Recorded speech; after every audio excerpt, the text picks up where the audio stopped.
Guys, welcome back to my channel. तो आज के इस वीडियो में पढ़ने वाले हैं क्लास 10th का chapter number 7 which is coordinate geometry from NCERT. Okay, class 9 में अभी चैप्टर पढ़ चुके हैं, बट क्लास 9 में आपने बहुत बेसिक सी चीजें पढ़ी थी। ठीक है, एक बार हम उसको रिवाइज करेंगे एंड देन फिर मूव। Okay, let's start. देखिए, क्लास 9 में आपने पढ़ा था कि this is your cartesian plane. ठीक है, बेसिकली यहाँ पेपर होता है। ठीक है, एंड बेसिकली नंबर लाइन होती है, यहाँ पे सारे पॉजिटिव नंबर्स होते हैं and here are your negative numbers. Okay, similarly positive numbers and negative numbers. ठीक है, the horizontal line is also known as the x axis. ठीक है, and the vertical line is your y axis. ठीक है, and these parts, ठीक है, ये parts जो बनते हैं by the intersecting of these two lines, इन्हें क्या बोलते हैं? These are quadrants. This is your first quadrant, second quadrant, third quadrant, and your last fourth quadrant. ठीक है, अब ये तो आपके quadrants। ठीक है, अब फर्स्ट क्वाड्रेंट हमें पता है कि दोनों एक्स और वाई एक्सिस की वैल्यू दोनों ही पॉजिटिव होती है। फर्स्ट क्वाड्रेंट में आपके दोनों एक्स एंड वाई एक्सिस दोनों की वैल्यू क्या होती है? पॉजिटिव होती है। ठीक है, and second quadrant your x axis is negative and y axis is positive. Third quadrant both are negative. You know, सबसे पहले हम रिप्रेजेंट करते हैं x को and then y की वैल्यू। ठीक है, and in the last and fourth quadrant your x axis is positive, sorry, and y axis is negative. Okay, तो इस तरह से हम वैल्यूज को शो करते हैं। ठीक है, एक्स एक्सिस अब देखो ये वैल्यूज आई कैसे, हमें पता है एक्स एक्सिस ये वाला है, वाई एक्सिस इज दिस। यहाँ पे एक्स नेगेटिव है, वाई की वैल्यू नेगेटिव, दोनों नेगेटिव में रिप्रेजेंट होते हैं। Here x axis is positive, y is negative. Okay, here in second quadrant x axis is negative and y is positive, and in first quadrant you see that y and x both are positive, इसलिए हम इसको positive से show करते हैं। ठीक है, अब यहाँ पे देखिए, अब जो भी x एक्सिस की वैल्यूज होती है, ठीक है, x एक्सिस की वैल्यूज जो भी होती है उन्हें हम किससे शो करते हैं? देखो, हॉरिजॉन्टल लाइन को हम क्या बोलते हैं? x एक्सिस, वर्टिकल लाइन को y एक्सिस, एंड जो इनकी वैल्यूज होती है, ठीक है, सपोज x एक्सिस की वैल्यू जो भी होगी उसको हम बोलते हैं हमारा इस पॉइंट का एब्सिस है। ठीक है, एंड जो भी हमारी y एक्सिस की वैल्यू होती है, सपोज ये हमारा पॉइंट है, ठीक है, इसकी y एक्सिस की जो भी वैल्यू होगी उसे हम बोलेंगे हमारा ऑर्डिनेट। ठीक है, एंड जब इस तरह से ब्रैकेट में हम किसी भी पॉइंट को रिप्रेजेंट करते हैं उसे हम बोलते हैं हमारा कोऑर्डिनेट। सपोज सपोज आपका एक पॉइंट है जो यहाँ पे लाई कर रहा है। ठीक है, सपोज यहाँ से भी वो 3 है, यहाँ से भी 3 है। सपोज एक पॉइंट है 3, सॉरी यहाँ से एक काम करते हैं, यहाँ से हम लोग 4 सपोज ये हमारा y की वैल्यू 4 है एंड दिस इज 3। ठीक है, इट मींस हमने पढ़ा x एक्सिस की वैल्यू क्या है? हमारी 4 है, y एक्सिस की वैल्यू क्या है? 3 है। x एक्सिस की वैल्यू को हम बोलते हैं हमारा एब्सिस, y एक्सिस की वैल्यू को हम बोलते हैं हमारा ऑर्डिनेट। ठीक है, एंड दोनों को मिला के जब हम पॉइंट लिखते हैं तो दैट इज कॉल्ड कोऑर्डिनेट। ठीक है, सपोज हमारा एक पॉइंट A है। ठीक है, एंड अगर क्वेश्चन में कोई भी आपसे पूछता है कि what is the abscess of point A, तो एब्सिस का मतलब क्या है? वो हमसे एक्स एक्सिस की वैल्यू पूछ रहा है। बेसिकली एक्स की वैल्यू क्या है वो हमसे पूछ रहा है। ठीक है, अब इस पॉइंट के अंदर एक्स की वैल्यू क्या है जो हम पहले लिखते हैं, which is 4। It means abscess of point A is 4। ठीक है, एंड अगर वो हमसे पूछता है कि what is the ordinate of this point A, point A को ऑर्डिनेट बताओ। ऑर्डिनेट का मतलब क्या है कि वो हमसे y की वैल्यू पूछ रहा है। ठीक है, यानी कि यहाँ पे y की वैल्यू क्या है, which is 3। It means ordinate of point A is 3। ठीक है, एंड अगर हमसे पूछता है कि what is the coordinate of point A, coordinate का मतलब है वो हमसे एब्सिस भी पूछ रहा है एंड ऑर्डिनेट भी पूछ रहा है। ठीक है, तो यानी कि हम 4 एंड 3 दोनों को लिख के बताएंगे कि दिस इज अवर कोऑर्डिनेट। ठीक है, I hope you understand. 9th class तक हमने सिर्फ इतना ही पढ़ा था।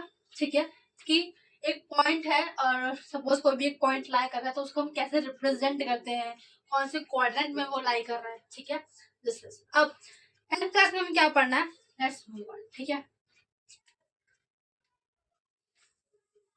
देखिए 10th क्लास में बेसिकली सपोज ये एक कार्टेशियन प्लेन है, ठीक है।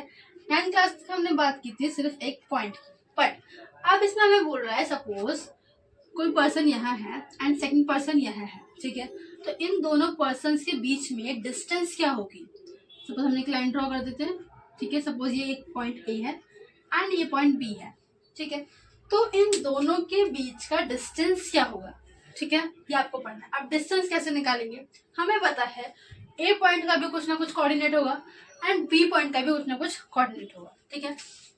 सपोज ए पॉइंट का कोऑर्डिनेट है 3:4, ठीक है, एंड बी पॉइंट का कोऑर्डिनेट है 6:8, ठीक है। Suppose these are the coordinates of point A and B, ठीक है। तो डिस्टेंस निकालने के लिए हम एक फॉर्मूला पढ़ेंगे which is our distance formula, ठीक है। अब डिस्टेंस फॉर्मूला क्या होता है, which is this x2 minus x1 का whole square plus y2 minus y1 का होल स्क्वायर। अब ये फॉर्मूला मेरा कॉम्प्लिकेटेड से लग रहा होगा बट इज इजी फॉर्मूला, कैसे, अब इसमें देखते हैं, ठीक है। हमें दो पॉइंट्स के बीच में डिस्टेंस निकालना है, ठीक है। अब फॉर्मूला ये कहता है, अब देखो फॉर्मूले के अकॉर्डिंग देखो, फर्स्ट कोऑर्डिनेट हमें पता था ये हमारा एब्सिसा होता है, ये ऑर्डिनेट होता है, ठीक है। यानी कि ये हमारी x की वैल्यू है, ये y की वैल्यू है। सिमिलर ये x की वैल्यू है, ये y की वैल्यू है, ठीक है। अब फर्स्ट पॉइंट को हम नाम दे देते हैं, ये हमारा x1 है, ये y1 है। सेकंड पॉइंट के लिए ये हमारा x2 है एंड y2 है, ठीक है। अब हमें क्या करना है, हमें देखो x2 चाहिए, x1 चाहिए, y2 चाहिए, y1 चाहिए, सारे पॉइंट्स हमें मिल चुके हैं, ठीक है। सिंपल, जब भी हमें डिस्टेंस निकालनी हो हमें क्या करना है, सेकंड में से फर्स्ट माइनस करना है, स्क्वायर कर देना। सपोज x2 में से x1 माइनस करना है, स्क्वायर कर देना। y2 में से y1 माइनस करना है, स्क्वायर कर देना, ठीक है। एंड जो भी वैल्यू है दोनों का रूट कर देना। सिंपल। देखो सबसे पहले ऐसे क्वेश्चंस के लिए आप सारी वैल्यूज को लिख लीजिए, जिससे ये आपके मिस्टेक के चांसेस बहुत कम हो जाते हैं। जैसे अब इस क्वेश्चन के अकॉर्डिंग हमारा x1 क्या है, विच इज 3, x2 क्या है, विच इज 6, y1 क्या है, विच इज 4, y2 क्या है, विच इज 8, ठीक है। सारी वैल्यूज आ चुकी है। अब हमें कुछ नहीं करना, सिंपली सारी वैल्यूज को फॉर्मूले में पुट करो एंड देन सॉल्व इट।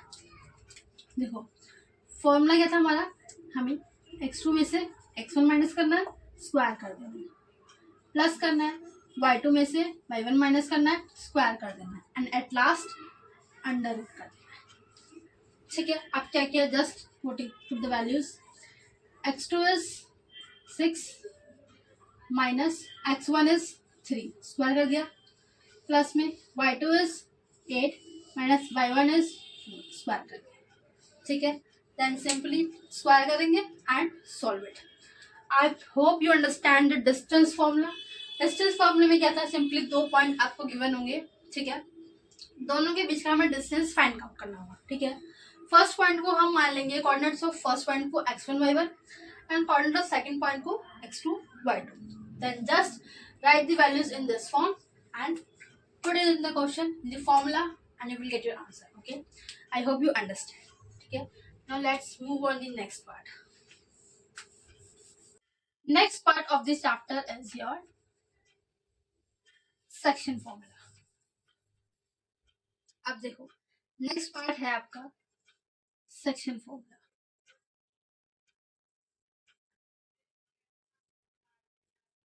ठीक है। अब सेक्शन फॉर्मूला कब यूज होगा और कैसे यूज होगा देख लेते हैं। सपोज आपको ग्राफ पेपर लेते हैं, सपोज क्वेश्चन को मैसेज सॉल्व करते हैं, ठीक है, विदाउट ग्राफ, ठीक है। अब देखो सपोज कोई भी एक लाइन है, ठीक है, ये लाइन ग्राफ पेपर बन रही है, तो इसे कुछ ना कुछ कोऑर्डिनेट गिवन होंगे। सपोज ये हमारा पॉइंट ए है, ये हमारा पॉइंट बी है, ठीक है। हमने बोला इन दोनों के बीच में एक लाइन ड्रॉ किया या हमने थर्ड पॉइंट बनाया है, ठीक है। सपोज ये पॉइंट्स लिए गए थे, बट ये जो पॉइंट है वो इस पूरी लाइन को कुछ ना कुछ रेशियो में डिवाइड कर रहा है, ठीक है। सपोज ये पॉइंट जो है वो इस पूरी लाइन को 3:4 के रेशियो में डिवाइड कर रहा है, ठीक है। अब बताओ कि इस पॉइंट के कोऑर्डिनेट्स क्या, ठीक है। क्या बोला, सेक्शन फॉर्मूला में बेसिकली इस टाइप के क्वेश्चन आएंगे। आपको एक लाइन दी होगी, ठीक है, इसके 2 पॉइंट्स है, 2 कोऑर्डिनेट्स है बेसिकली, क्योंकि ग्राफिकल पर प्लॉट हो रहा है, ठीक है। अब कोई भी एक थर्ड पॉइंट है, उस पॉइंट, वो जो पॉइंट जब हमने बनाया तो हमने ये बताया कि उस पॉइंट बनने के बाद जो ये लाइन थी वो 3:4 के रेशियो में डिवाइड हो चुकी है, ठीक है। अब आपको बताना है कि इस पॉइंट के कोऑर्डिनेट्स क्या, ठीक है। अब इसके सबसे पहले हम लोग क्या करेंगे, हमें पता है इसके भी कुछ ना कुछ कोऑर्डिनेट्स गिवन होंगे, इसके भी कुछ ना कुछ कोऑर्डिनेट्स गिवन, ठीक है। सपोज इसको x1 x2 मान लेते हैं एंड इसको y2, sorry this x1 and y1, it becomes x2 and y2, ठीक है। एंड इस पॉइंट, जो भी हमारा पॉइंट होता है उसको हम मानते हैं m1 m2, ठीक है। अब देखो इतना समझ में आ गया, हमें क्या चाहिए, हमें इस पॉइंट के कोऑर्डिनेट चाहिए। तो इस पॉइंट का जो एब्सिसा है, यानी कि हमारा x जो है वो कैसे निकलेगा, वो निकलेगा हमें, देखो फर्स्ट रेशियो को हम मल्टीप्लाई करेंगे सेकंड से, सेकंड को फर्स्ट से, x निकाला था तो x वाली वैल्यूज लेंगे। मैंने क्या बोला, फर्स्ट यानी कि m1 को मल्टीप्लाई करेंगे x2 से, प्लस करेंगे m2 को मल्टीप्लाई करेंगे x1 से, डिवाइड कर देंगे हमारे पॉइंट की वैल्यूज। यहाँ पे हमने x निकालना था तो सिर्फ x वाली वैल्यूज को कंसिडर किया, ठीक है। अब इस पॉइंट का जब हम ऑर्डिनेट निकालेंगे तो y लेंगे। अब सिमिलर पैटर्न में m1 को y2 से प्लस m2 को y1 से divide by m1 plus m2, ठीक है। अब m1 m2 क्या थे हमारे, ये रेशियोज जिस रेशियो में डिवाइड किया है एंड दिस। आई होप आपको ये समझ आएगा, थोड़ा सा आपको मुश्किल लगेगा, 1 से 2 क्वेश्चन के बाद आपको ये फॉर्मूलाज भी याद हो जाएंगे। इसे ट्राई करते हैं। सपोज हमारा ये पॉइंट दिया है 2:3, ठीक है, एंड ये पॉइंट ले लेते हैं 5:8, ठीक है। अब रेशियो पता है, वैल्यूज पता है, सिंपली क्या करना है, सपोज अब हमें इसका एब्सिसा निकालना है, यानी कि x की वैल्यू निकालेंगे, तो it means m1 into x2, m2 into x1, करो m1 into x2, m2 into x1 upon में m1 प्लस m2, ठीक है। Let's put the value, m1 is 3, x2 is 5, ठीक है, प्लस में m2 क्या था हमारा 4, x1 इज 2, ठीक है, and m1 m2 which is 3 plus 4। इस तरह से आप लोगों को वैल्यूज जो है वो पुट करनी। सिमिलर पैटर्न में अगर हमें ऑर्डिनेट निकालना हो तो उसकी केस में क्या करनी है, यहाँ पे बस x की जगह पे x2 की जगह पे y2, x1 की जगह पे y1, ओके। तो इस तरह से ये क्वेश्चन सॉल्व हो जाएगा, ठीक है। I hope you understand both the formulas, distance formula and section formula. इस चैप्टर में सिर्फ 2 ही फॉर्मूला है, सारे क्वेश्चन आपके इन 2 फॉर्मूलाज के बेसिस पे हो जाएंगे। First one is your distance formula which is under root पे x2 माइनस x1 का whole square plus y2 minus y1 का होल स्क्वायर, ठीक है। Second is your section formula, ठीक है, इसमें आपको इस तरह के क्वेश्चंस दिए होंगे, एक लाइन, थर्ड पॉइंट जो कि आपकी लाइन को डिवाइड करना किसी एक पर्टिकुलर रेशियो में एंड उससे आपको थर्ड पॉइंट के कोऑर्डिनेट्स जो है वो फाइंड करनी है, ठीक है। उसका फॉर्मूला ये था हमारा, जब हमारा एक्स वाई निकल जाएगा तो हम रिप्रेजेंट कर देंगे इसको, तो हम इसको एक्स वाई की फॉर्म में रिप्रेजेंट कर देंगे, ठीक है। एंड एक्स निकालने के लिए फर्स्ट वाले रेशियो को सेकंड की वैल्यू से, सेकंड रेशियो को फर्स्ट वैल्यू से, दोनों रेशियोज को ऐड कर देंगे, m1 into x2, m2 into x1 upon में m1 plus m2। Similarly ordinate निकालने के लिए यानी कि y की वैल्यूज निकालने के लिए m1 into y2 plus m2 y1 upon में m1 plus m2। I hope you understand both the formulas and questions जो मैंने एग्जांपल्स लिए थे, ठीक है। तो please try the NCERT questions and like, share, subscribe my channel. Thanks for watching.